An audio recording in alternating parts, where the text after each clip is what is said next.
আমাৰ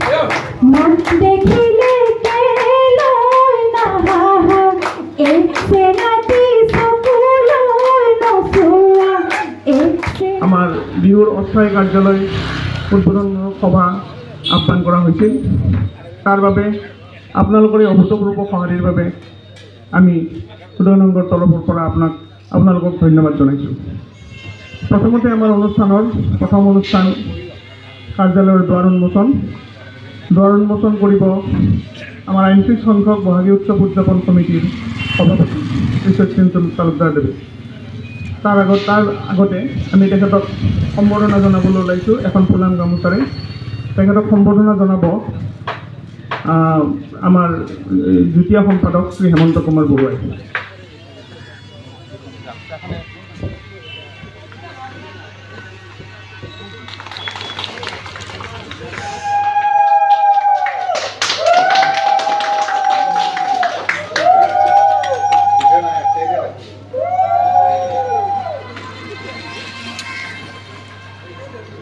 আপোনালোকে জানে যে কৃষ্ণনগৰত প্ৰতি বছৰে আজি ৩৮ সংখ্যক এই বছৰটো, ইয়াৰ আগতে ৩৭ বছৰ আমাৰ এই অঞ্চলত বিহু পালন কৰি আহিছে। আমি আপোনালোকে জানেই আমাৰ এই বিহুটো অনুষ্ঠিতভাৱে হয় আৰু ইয়াৰ যিখিনি আমাৰ খৰচা পাতি কৰিব লাগে আমি আমাৰ নিজাকৈ আমাৰ এই অঞ্চলত ভাল পৰা হয়।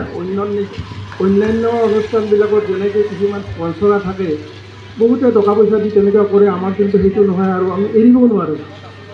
এবাৰ দুবাৰ মানে এনেকুৱা হৈছিল যে আমি বিহুটো নহ'ব নেকি, তাৰপিছত ৰাইজৰ এনেকুৱা মানে আহ্বান আহে যে কিয় আপোনালোকে বিহু নাপাতে, যিসকলে আমি আপোনালোকে সকলোৱে কৰি আছে আৰু তাতে এনেকুৱা এটা ছিগনেল পালে বহুত প্ৰব্লেম হৈ যায়।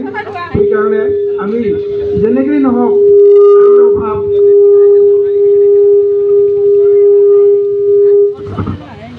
টকা পইচাৰ অভাৱ, তথাপি তাৰ মাজতে আমি প্ৰত্যেকেই ৰাইজে নৱদকৰাইজে নৈ বৈ আৰু আমি সুন্দৰকৈ বিহুটো পালন কৰি আহিছোঁ। আমি অনুষ্ঠিতভাৱে পাতোঁ আৰু শেষৰ ফালে পাতোঁ আৰু সেই হিচাপে এই বছৰতো আমি 11-12 মে'ত আমি বহাগ মাহৰ ভিতৰতে বিহুখন উদযাপন কৰিম আমাৰ কৃষ্ণনগৰ প্ৰাথমিক বিদ্যালয়ত।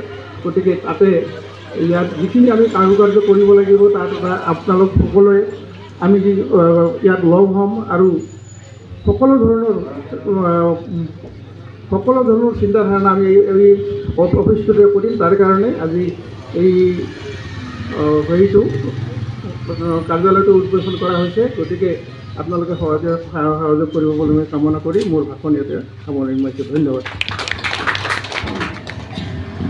ধন্যবাদ সভাপতি মহোদয়। এতিয়া আমাৰ পৰৱৰ্তী কাৰ্যসূচী আছে বন্তি প্ৰজ্বলন কৰিব আমাৰ বহাগী উৎসৱ উদযাপন সমিতিৰ উপসভাপতি তথা বিত্ত উপসমিতিৰ সভাপতি শ্ৰী হৰিশ্চন্দ্ৰ কছাৰী মহোদয়ে। হৰিশ্চন্দ্ৰ কছাৰী মহোদয়ক আমি সম্বৰ্ধনা জনাবলৈ ওলাইছোঁ। হৰিশ্চন্দ্ৰ কছাৰী মহোদয়ক সম্বৰ্ধনা জনাব আমাৰ কালচাৰেলৰ সভানেত্ৰী শ্ৰীযুতা কবিতা তালুকদাৰ বাইদেৱে।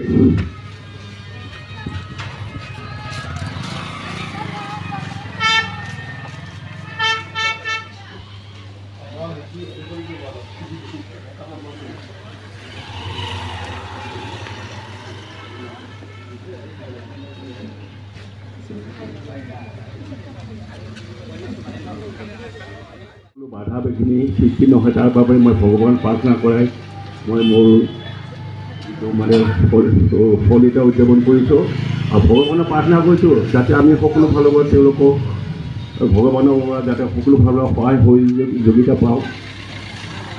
মোৰ যোৱা বছৰত যে দ্বিতীয় বিভাগৰ যে দায়িত্ব লৈছিলোঁ এইবাৰ লৈছোঁ, কিন্তু এইবাৰ মই সক্ৰিয়ভাৱে অংশগ্ৰহণ পাৰিম নে নাই তো মোৰতো অলপ চিন্তা হৈছে, কাৰণ মই বাহিৰত অলপ নিশ্চিত চিকিৎসালয়ৰ সৈতে যাব লগা হয়। তথাপি মই চেষ্টা কৰিম থাকিবলৈ।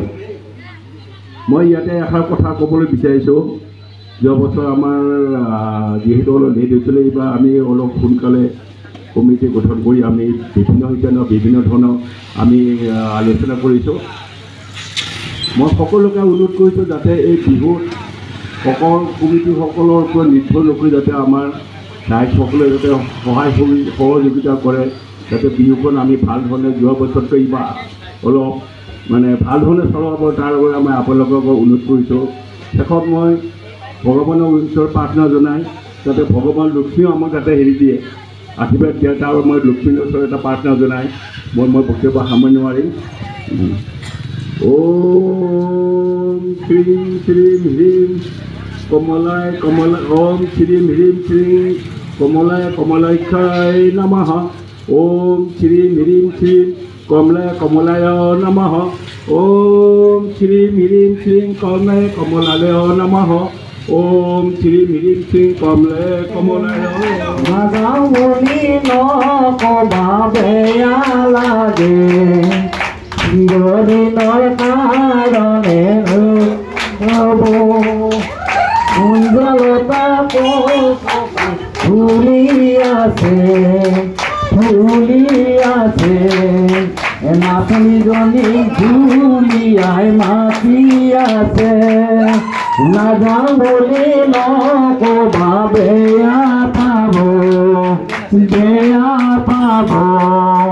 চিৰদিনৰ কাৰণে গুচি যাব।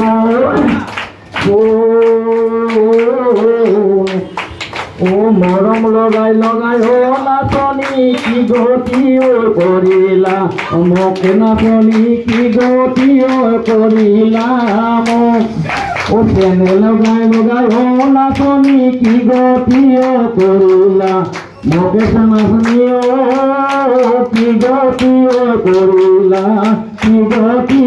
কৰিলা মোক ও হায় কলিজা ৰঙা জবা ফুল ফুলিছে ৰঙানী ও ফুলিছে টেকিৰ নিঠামা গছৰ ডালত কুহি পাত তিনিটি বৃন্দাও ঢোলৰ মাত পিহিটিতে চলো পেপাৰ মাত শুনিলে ঢোলৰ মাত বিহু বিহু লাগে গাত হায় কলিজা ৰঙা জবা আমাৰ বিহুৰ নাচনীতে কঁকাল ঘূৰাই ঘূৰাই নাচৰ নয়ন ও চৰাই কুমলীয়া উৰিব নোৱাৰে ও চৰাই